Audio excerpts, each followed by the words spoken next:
Hello aspirants, welcome to AKSIS academy daily current affairs. So ముందుగా నిన్న ఇచ్చినటువంటి క్వశ్చన్లో which majority is mandatory to form the union government?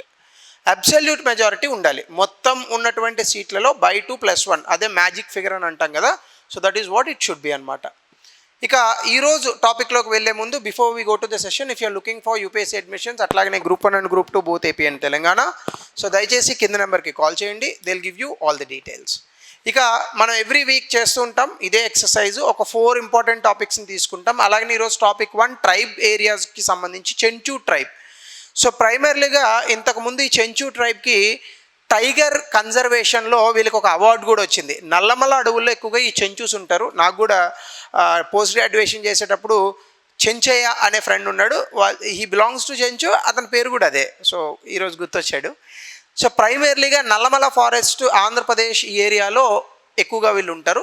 అయితే ఈ Chenchu tribe మనకి మరొక 3 రాష్ట్రాల్లో కనిపిస్తుంది: ఒడిశా, కర్ణాటక, తెలంగాణ.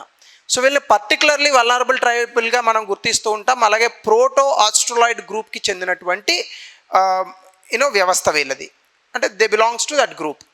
అయితే చెంచు ట్రైబ్ ఇటీవల కాలంలో ఆమ్రాబాద్ టైగర్ రిజర్వ్లో the opposed relocation due to livelihood concerns. అంటే చెంచు ట్రైబల్స్ అక్కడ ఉన్నారు, వాళ్ళని రీలొకేట్ చేయడానికి ప్రభుత్వం ట్రై చేస్తే దానికి వాళ్ళు ఒప్పుకోలేదు. ఎందుకంటే వాళ్ళకి సంబంధించినటువంటి జీవన ఉపాధికి సంబంధించిన సమస్యల మేరకు.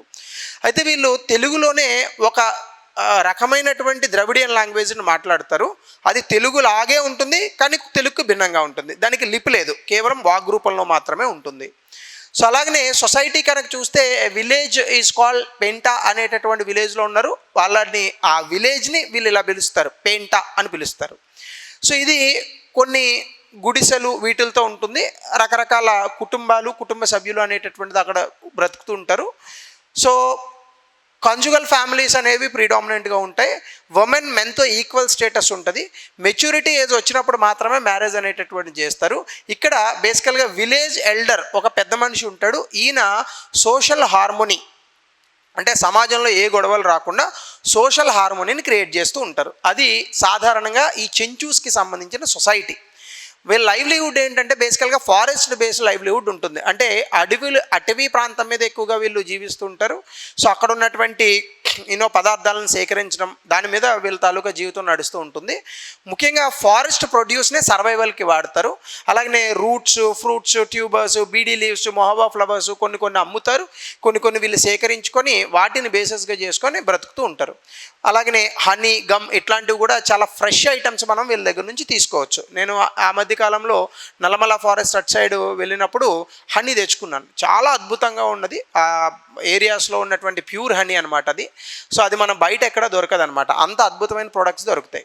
సో ఇక్కడ బేసికల్గా వీళ్ళ ఇన్కమ్ కూడా చాలా తక్కువ ఉంటుంది. ఎందుకంటే ట్రేడర్స్, కోఆపరేటివ్స్ వీళ్ళు తెచ్చినటువంటి ప్రొడ్యూస్ నుంచి చాలా తక్కువ ధరకే ఆ ప్రొడక్షన్ కొంటూ ఉంటారనమాట. సో అది లైవ్లీహుడ్కి సంబంధించి. ఇంకా రిలీజియన్ అండ్ బిలీఫ్స్కి సంబంధించి వీళ్ళు మల్టిపుల్ డీటీస్, అంటే రకరకాల దేవతలను పూజిస్తూ ఉంటారు. కొన్ని హిందూ ప్రాక్టీసెస్ కూడా అందులోనే ఉంటాయి. ముఖ్యంగా భాగబాన్ తారు అంటే ఆకాశాన్ని దేవుడిగా కొలుస్తూ ఉంటారు. అలాగే గెరెలమాయ్ సామ ఫారెస్ట్ అటవీ దేవతను కూడా పూజిస్తూ ఉంటారు. శ్రీశైలం టెంపుల్ వీళ్ళకి బాగా దగ్గర కాబట్టి లార్డ్ శివాని ఎక్కువగా పూజిస్తూ ఉంటారు. ఈ పర్టికులర్ లొకేషన్లో ఇది చాలా ఫేమస్ అయినటువంటి రీజియన్. అక్కడ చాలామంది వాళ్ళ తాలూకా లైవ్లీహుడ్ ఆపర్చునిటీస్ని కూడా వెతుక్కుంటారు. సో అది చెంచు ట్రైబ్కి సంబంధించి. అలాగనే మనకి న్యూస్లో ఎన్వైర్న్మెంట్కి సంబంధించి దాల్మా వైల్డ్ లైఫ్ శాంచురీ గురించి వచ్చింది. ఇది కూడా చూద్దాం. ఇందులో 38 ఎలిఫెంట్స్ ఈ యొక్క శాంచురీకి నియర్లీ 3 years, అంటే 3 సంవత్సరాల తర్వాత మళ్ళీ ఇదే వైల్డ్ లైఫ్ శాంచురీకి తిరిగి వచ్చాయి 38 ఎలిఫెంట్స్. సో ఇందులో లొకేషన్ అండ్ జాగ్రఫీ చూస్తే ఇది జార్ఖండ్లో ఉంది. దాల్మా హిల్స్, చోటా Nagpur plateau, very famous plateau in India, అక్కడ మనకి ఇది కనిపిస్తుంది. ఇక్కడికి దాల్మా మై లోకల్ గాడెస్ ఉంటారు, దేవత. ఆ పేరు మీదనే ఈ యొక్క దాల్మా అనేటటువంటి ప్రాంతానికి ఆ పేరు వచ్చింది. సో అలాగనే టెరైన్ అండ్ రివర్ కనుక మనం చూస్తే ఎక్కువగా కొండ ప్రాంతాలుగా ఉంటాయి. విపరీతమైనటువంటి దట్టమైనటువంటి అడవులు, అలాగనే మనకి గడ్డి ఎక్కువగా మొలిచేటటువంటి ప్రాంతాలు ఉంటాయి. ఇక్కడ క్యాచ్మెంట్ ఏరియాలో మనకి సుబర్ణరేఖ నది చాలా ఫేమస్. ఈ సుబర్ణరేఖ నది ఉంటుంది. ఇక్కడ 2 వాటర్ ఫాల్స్ కూడా ఉన్నాయి, సితాగుల్డి అలాగే దస్సాం. యాక్చువల్గా లెస్ ఎక్స్ప్లోర్డ్ వాటర్ ఫాల్స్ అనమాట. ఎక్కువగా టూరిజం అనేటటువంటిది ఇప్పుడిప్పుడు డెవలప్ అవుతుంది, గతంలో పెద్దగా డెవలప్ కాలేదు. ఎక్కువగా వర్షాకాల సమయంలోనే మనకి ఎక్కువగా ఈ రివర్ కనిపిస్తూ ఉంటుంది. ఫారెస్ట్ టైప్స్ కూడా మనకి సాల్ ట్రీస్ ఎక్కువగా ఉంటాయి, అలాగనే నార్దర్న్ ఏరియాలో కొన్ని మిక్స్డ్ డెసిడ్యువస్ ట్రీస్ ఉంటాయి. దాంతోపాటుగా మెడిసినల్ ప్లాంట్స్ కొన్ని ఉంటాయి, అనంతమూల, శతావారి, సర్పగంధ. ఇవన్నీ ఎక్కువగా మనం ఆయుర్వేదంలో ఎక్కువగా వాడుతూ ఉంటాం అనమాట. ఇవి మనకి అక్కడ ఎక్కువగా దొరుకుతూ ఉంటాయి. అలాగనే ట్రీస్, క్లైంబర్స్ ఇలాంటి ఇంకా రకరకాలైనటువంటి చెట్లు ఇవి కూడా మనం మూలికల్ని చూడొచ్చు. ఫానా చూస్తే కనుక ఇది ఎలిఫెంట్స్కి చాలా ఫేమస్, కాబట్టి మనకు ప్రాజెక్ట్ ఎలిఫెంట్ కూడా ఉంది భారతదేశంలో. సో దీనికి సంబంధించే మనకి ప్రిలిమినరీ ఎగ్జామినేషన్లో there is a chance that the question can be asked. ఇంకా of course barking deer, giant squirrel ఇలాంటివి ఉంటే అవి చాలా రెగ్యులర్గా అన్ని చోట్ల కనిపించే యానిమల్స్. టాపిక్ 3 కనుక మనం చూస్తే ప్రధానమంత్రి గ్రామ్ సడక్ యోజన, గ్రామీణ ప్రాంతాల్లో రోడ్లు వేయడం దీని యొక్క ముఖ్య లక్ష్యం. అయితే ఇది మనకు న్యూస్లో వచ్చింది. ఇదేంటంటే యూనియన్ క్యాబినెట్ ఈ ప్రధానమంత్రి గ్రామ్ సడక్ యోజన ఫేజ్ 3ని మార్చ్ 2025కి పొడిగించింది. గతంలో మార్చ్ 2025 కల్లా అన్ని గ్రామీణ ప్రాంతాల్లోని రోడ్లు వేయాలని అనుకున్నారు, జరగలేదు. కాబట్టి 2028 వరకు కూడా దీన్ని పొడిగించింది. సో దీనికి సంబంధించి కనుక మనం చూస్తే ఇది గవర్నమెంట్ ఆఫ్ ఇండియా తీసుకొచ్చిన రూరల్ రోడ్ డెవలప్మెంట్కి సంబంధించి ఒక ఫ్లాగ్షిప్ స్కీమ్. ఇది 25 డిసెంబర్ 2000 సమయంలో దీన్ని తీసుకొచ్చారు. ఆ రోజు వాజ్పేయి గారి ప్రభుత్వంలోనే దీన్ని తీసుకురావడం జరిగింది. ఇదేంటంటే అన్ని వెదర్ సమయాల్లోని, చలికాలం కావచ్చు, వర్షాకాలం కావచ్చు, మరొక కాలం కావచ్చు, ఈ సమయాల్లో ఈ యొక్క రోడ్ కనెక్టివిటీ అనేటటువంటిది అన్ని గ్రామీణ ప్రాంతాలకి ఉండాలనేది దీని యొక్క ముఖ్య లక్ష్యం. సో అలాగనే ఎలిజిబిలిటీ క్రైటీరియా ఏంటంటే పాపులేషన్ సైజుని బట్టి రోడ్లు వేస్తారు. ఫర్ ఎగ్జాంపుల్ ప్లెయిన్ మైదాన ప్రాంతాల్లో ఏ పర్టికులర్ ప్లేస్ అయినా 500 కన్నా ఎక్కువ జనాభా ఉంటే రోడ్లు ఖచ్చితంగా వేయాలి. అలాగనే ఈశాన్య రాష్ట్రాలు కానీ లేదా కొండ ప్రాంతాలైనటువంటి పర్వత ప్రాంతాలైనటువంటి హిమాలయాస్ ఈ ప్రాంతాల్లో 250 కన్నా ఎక్కువ ఉన్నటువంటి జనాభా ఉన్న ప్రాంతాలు ఆ ఆవాసాలకు కూడా రోడ్లు వేయాలి. అది దీని యొక్క ముఖ్య ఉద్దేశం.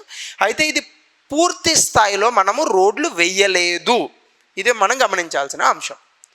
సో అలాగనే ఇంప్లిమెంటేషన్ మెకానిజం చూస్తే స్టేట్ గవర్నమెంట్స్ ఇంప్లిమెంట్ చేయాలి, దీనికి ఎగ్జిక్యూటివ్ ఏజెన్సీస్ ఉంటాయి, కేంద్ర ప్రభుత్వం డబ్బులు ఇస్తుంది.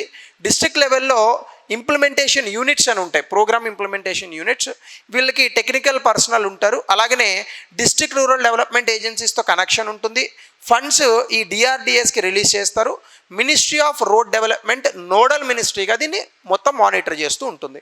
అది దీని యొక్క ముఖ్య ఉద్దేశం. సో ఇక టాపిక్ 4 వచ్చేసి గ్లూటాథయోన్, మనకి ఎస్ఎన్డిలో ఉపయోగపడుతుంది. ఈ గ్లూటాథయోన్ అనేటటువంటిది ఏంటంటే బేసికల్గా ఒక protein producing hub in cells. ఇది మన లివర్లో ఉత్పత్తి అవుతుందంట. Smooth functioning of the endoplasmic reticulum అంత మనకు తెలియదు, కానీ దీని గురించి ముందుగా చూద్దాం. ఇది ఒక anti oxidant produced in the body through enzymatic reactions. బాడీలో రకరకాల రియాక్షన్స్ ఉంటాయి, కెమికల్ రియాక్షన్స్. అందులో ఎంజైమాటిక్ రియాక్షన్స్ ఎంజైమ్స్ కారణంగా కలుగుతాయి.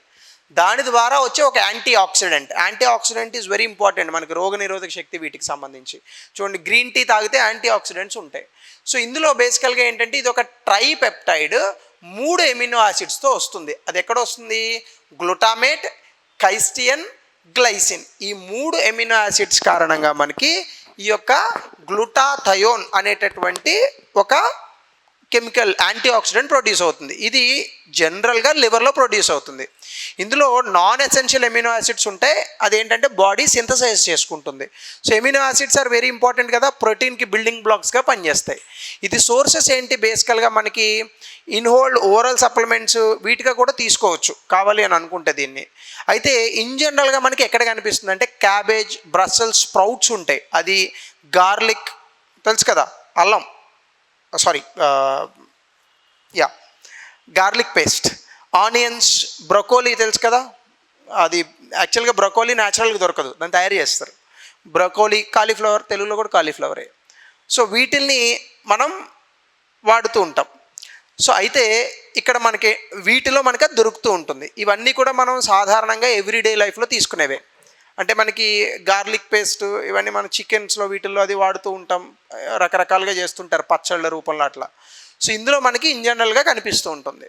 సో అయితే దీనివల్ల వచ్చే బెనిఫిట్స్ ఏంటి, అది కదా మనకి ఎగ్జామినేషన్లో అడుగుతాడు. ఇదేంటంటే master anti oxidant for detoxifying cells. సాధారణంగా బాడీలో కొన్ని కణాలు రకరకాల కారణాల వల్ల విష పదార్థాలుగా మారిపోతుంటాయి, అంటే టాక్సిఫై అయితే వాటిని డీటాక్సిఫై చేయడానికి ఇది ఉపయోగపడుతుంది. టిష్యూస్ అంటే సెల్స్, టిష్యూస్ అసలు ఇవే మన బాడీలో మన తలకు ఏజింగ్ అవ్వడానికి కానీ లేదా లోపల ఎక్కడైనా ఆర్గాన్స్ పాడవడానికి కానీ ఇవే మెయిన్ థింగ్. ఈ టిష్యూస్ బిల్డింగ్ అండ్ రిపేర్లో ఇది ఉపయోగపడుతుంది.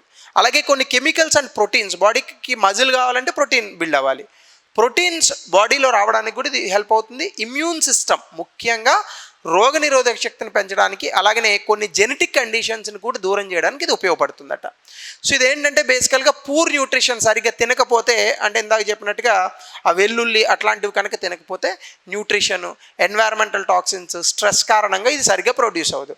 ఇది ఆబ్వియస్గా ఏజ్ పెరిగే కొద్దీ డిక్లైన్ అవుతుందంట. ఇది కనుక మనం కరెక్ట్గా పెట్టుకుంటే ఏజింగ్ కూడా కొంచెం లేట్గా అయ్యి యంగ్గా కనిపించడానికి అవకాశం ఉంటుంది. సో దీనికి రిలేటెడ్గా ఒక ప్రశ్న దయచేసి కమెంట్ సెక్షన్లో దీన్ని తెలపండి. ట్రైబల్ ఏరియాస్ గురించి ఇచ్చాను. అలాగనే మెయిన్స్కి సంబంధించి connectivity is the key driver of the rural development, Pradhan Mantri Gram Sadak యోజనకు సంబంధించి దీన్ని ఆధారంగా చేసుకొని ఒక క్వశ్చన్ని రాయండి. సో ఇది ఈరోజు టాపిక్. మరో కొత్త టాపిక్తో will meet in the next session. Thank you. Have a great Sunday.